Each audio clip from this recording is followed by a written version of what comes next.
Show master तो हैं वो, लेकिन मैं आज भी दावे से कहता हूँ हरियाणा में आज ये चुनाव करा लो कि बीजेपी का वर्कर कौन है, कांग्रेस का कौन है, पता लग जाएगा उनकी हैसियत क्या है। सर, गुटबाजी जिस तरह से थी, क्या अंदर कुछ साफ तौर पर फटकार लगाई, संदेश दिया गया कि इसको खत्म कर दिया जाए फाइनली?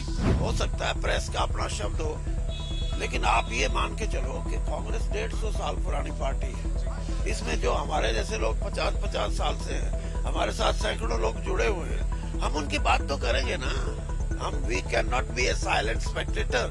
अब हम बात करते हैं तो आप कहते हैं गुटबाजी। सुनी जा रही है, बात लगता है सुनी जा रही है। अब की बार सीरियस है, हाईकमान सीरियस है, राहुल गांधी सीरियस है, पहली बार इस भवन में आए भी। पहली बार इस भवन में आने का मतलब ये है कि अब कांग्रेस का बेड़ा पार, और बेड़ा पार के साथ साथ जब कांग्रेस चलेगी तो भारतीय जनता पार्टी को सबसे बड़ी परेशानी ये होगी कि हम अपना शासन कैसे बचाएं, और मुझे तो लगता है कि पार्टी बचाना भी मुश्किल होगा।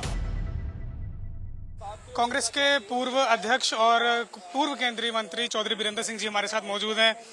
सर, मीटिंग हुई है, 11 साल बीत गए हैं। 11 साल बीतने के बाद हमने देखा कि 3 अभी अध्यक्ष निकल गए, लेकिन कांग्रेस का संगठन नहीं बन पाया। क्या लग रहा है कि आज राहुल गांधी के आने के बाद जो चीजें रुकी हुई थी वो चीजें रुकी हुई थी वो सब चल गई, और चलने की प्रक्रिया तेज हो गई। और तेज होने के साथ साथ 1 महीने के अंदर अंदर आप ये देखेंगे कि जिला स्तर के जो हमारे अध्यक्ष हैं, 22 जिले हैं, 11 शहरी जिले हैं, 33 के 33 संगठित नजर आएंगे आपको कि कौन किस जिले के अध्यक्ष बनाए गए हैं। तो एक प्रक्रिया है जो कांग्रेस के संगठन को खड़ा करने की वो चल गई। सर, गुटबाजी जिस तरह से थी, क्या अंदर कुछ साफ तौर पर फटकार लगाई, संदेश दिया गया कि इसको खत्म कर दिया जाए फाइनली? आप बोलते हो ना गुटबाजी, हमारी कोई गुटबाजी नहीं। हम 50-50 साल से कांग्रेस में हमारे साथी जो जुड़े हुए हैं, हम उनकी बात करते हैं। शैलजा उनकी अपने साथियों की करती है, हुड्डा अपने साथियों का करता है, और रणदीप और जितने भी नेता है, कैप्टन अजय हैं, वो अपने साउथ हरियाणा की बात करते हैं। चल रहा है ये तो। बात करना कोई गुटबाजी का प्रतीक नहीं होता। अपनी अपनी बात करने के चक्कर में कांग्रेस को नुकसान हुआ, आपको लगता है? नहीं, विधानसभा चुनाव में? विधानसभा चुनाव में नहीं, मैं ये कह रहा हूँ कि आप ये कह रहे हो गुटबाजी, इसको मैं गुटबाजी की संज्ञा नहीं देता। और इसलिए अब ये हो सकता है प्रेस का अपना शब्द हो, लेकिन आप ये मान के चलो कि कांग्रेस 150 साल पुरानी पार्टी है। इसमें जो हमारे जैसे लोग 50-50 साल से हैं, हमारे साथ सैकड़ों लोग जुड़े हुए हैं, हम उनकी बात तो करेंगे ना। हम we can not be a silent spectator. तो इसलिए अब हम बात करते हैं तो आप कहते हैं गुटबाजी। सुनी जा रही है, बात लगता है सुनी जा रही है। अब की बार सीरियस है, हाईकमान सीरियस है, राहुल गांधी सीरियस है, पहली बार इस भवन में आए भी। आप अंदाजा लगा लो, पहली बार इस भवन में आने का मतलब ये है कि अब कांग्रेस का बेड़ा पार, और बेड़ा पार के साथ साथ जब कांग्रेस चलेगी तो भारतीय जनता पार्टी को सबसे बड़ी परेशानी ये होगी कि हम अपना शासन कैसे बचाएं, और मुझे तो लगता है कि पार्टी बचाना भी मुश्किल होगा। हरियाणा में, मैं इसलिए नहीं कह रहा कि मैं कांग्रेस में हूँ, हरियाणा में बहुत बड़ी जनसंख्या भारतीय जनता पार्टी के दर्शन को, उसकी फिलॉसफी को मानती नहीं है। वो ये कहते हैं जात पात पे देश का संविधान बंटना नहीं चाहिए, जात पात पे जो पार्लियामेंट्री डेमोक्रेसी है, प्रजातंत्र है, वो नहीं चल सकता। और इनका प्रयास यही है कि धर्म के नाम से, जात पात के नाम से, हरियाणा का आदमी समझ चुका कहानी। इसलिए भाजपा वाले कह रहे हैं कि कांग्रेस के अगर जिलाध्यक्ष बनाने के लिए खुद राहुल गांधी को आना पड़े तो हालत समझ सकते हैं। हाँ, हालत तो उनको समझाओ आप जाके कि 1.5 साल हो गया, आप नड्डा जी के एक अध्यक्ष नहीं बना सके, और हमारे 33 आदमियों पे कहते हैं कि उनका समझा दो।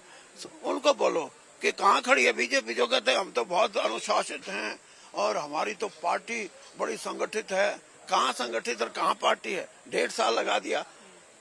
मैं जानता हूँ, हाँ, ये तो आपको दिखाने के लिए है, शो मास्टर तो हैं वो, लेकिन मैं आज भी दावे से कहता हूँ हरियाणा में आज ये चुनाव करा लो कि बीजेपी का वर्कर कौन है और कांग्रेस का कौन है, पता लग जाएगा उनकी हैसियत क्या है। सर, एक सवाल और लेना चाहूंगा। आपको लगता है कि जैसे बातें चलती हैं, अंदर भी हुई होंगी कि आप आए लेकिन विधानसभा चुनाव निकल गए, तो सनम देर कर दी आते आते? ना, हमारा कुछ नहीं देर कर दी। हम तो देखो, बात ये है, सत्ता कौन छोड़ता है? हम सत्ता छोड़ के आए हैं। क्यों आए हैं? मेरे को ये कह रहे थे घर वापसी, मैंने कहा नहीं, विचारधारा से मैं भारतीय जनता पार्टी की विचारधारा से सहमत हो ही नहीं सकता। जो किसान विरोधी हो, जो फौज को कमजोर करने की बात सोचे, और जो गरीब आदमी को ये कहे 5 किलो आटा दे दो, ये हमारे वोटर, ये सही प्रजातंत्र का, इसलिए लोगों ने भी समझ लिया कि ये उन लोगों के साथ नहीं है जो कमेरों के साथ खड़ा होना। और इसीलिए भाई हम तो सत्ता छोड़ के आए हैं, हम कोई लालच में नहीं आए। और ये भी मैं बता दूं कि कहीं कोई फर्क नहीं पड़ता, कांग्रेस है तो इस देश में प्रजातंत्र है। और जो ये परिवारवाद की बात करते हैं, मैं आज भी ये बात कहता हूं कि नेहरू गांधी परिवार है तो कांग्रेस मजबूत है। चलिए, बहुत बहुत शुक्रिया। तो चौधरी बीरेंद्र सिंह यहाँ पर हमारे साथ थे। साफ तौर पर सुना कि इन्होंने क्या कुछ कहा है संगठन को लेकर के। उन्होंने कहा 1 से 1.5 महीने के अंदर संगठन बन जाएगा और नेहरू गांधी परिवार अगर है तो कांग्रेस है, यानी कि ये संदेश कि कांग्रेस को अगर जिंदा रखना है तो गांधी परिवार का यहाँ रहना जरूरी है।